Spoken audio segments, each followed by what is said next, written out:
So what's your favourite colour, Greg? My favourite colour is Pantone 485. Oh. Hi, I'm Gregg Mitchell. I'm an artist and I was commissioned to do a work in Paxtons Walk called Fear. Originally I trained as a graphic designer and then went on to start my own design company. And it was during that period that I started working with architects and people like that on signage and in the more sort of three-dimensional space, moving away from two-dimensional.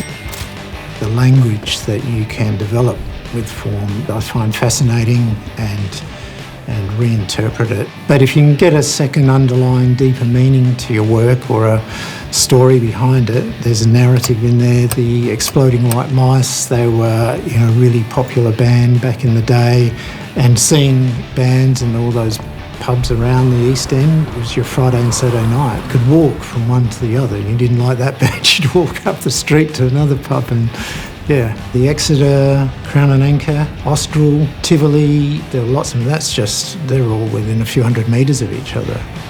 I knew Dave Bunny from the band through some mutual friends. Used to go to school with him. Exploding White Mice were a pretty popular band at the time and they were quite significant. They toured the world. They were punk rock, although Dave would say they were just a rock and roll band. They had a great sound, really inspired by bands like the Ramones.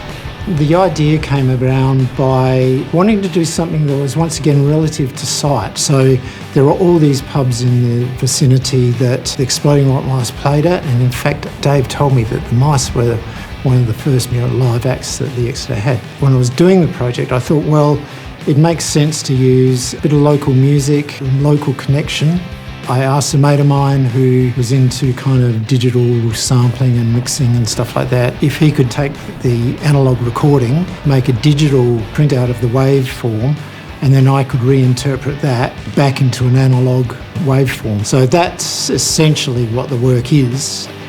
I think it's, a great feather in Adelaide's cap to be acknowledged as a UNESCO City of Music. It's a great honour, of course, to do one of the artworks that celebrate that. So, more of it.